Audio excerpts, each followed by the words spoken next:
Police दलातर्फे जागर reels महोत्सव जनजागृतीसाठी एक पाऊल.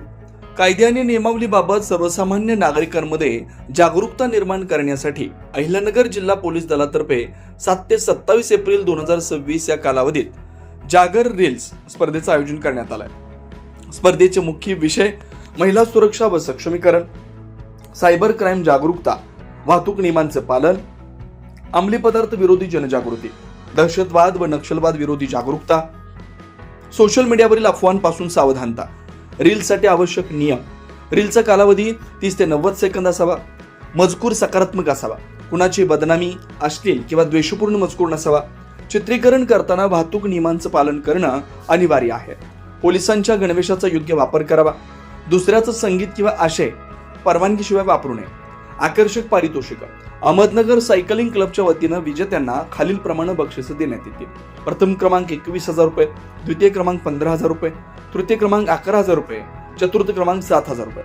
नियम व अटींचं पालन करून अधिकाधिक नागरिकांनी या जनजागृती मोहिमेत सहभागी व्हावं असं आवाहन जिल्हा पोलीस अधीक्षक सोमनाथ घारगे आणि पोलीस उपअधीक्षक डॉक्टर दिलीप टिपरे यांनी केलं.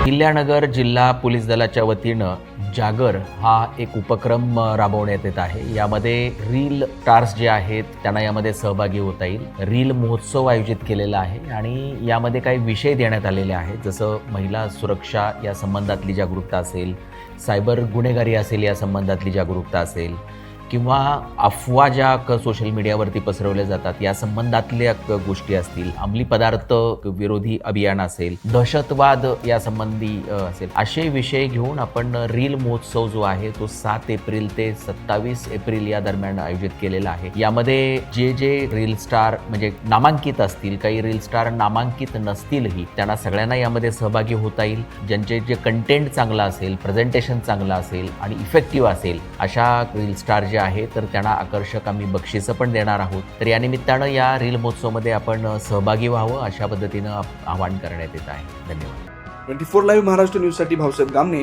अहिल्यानगर.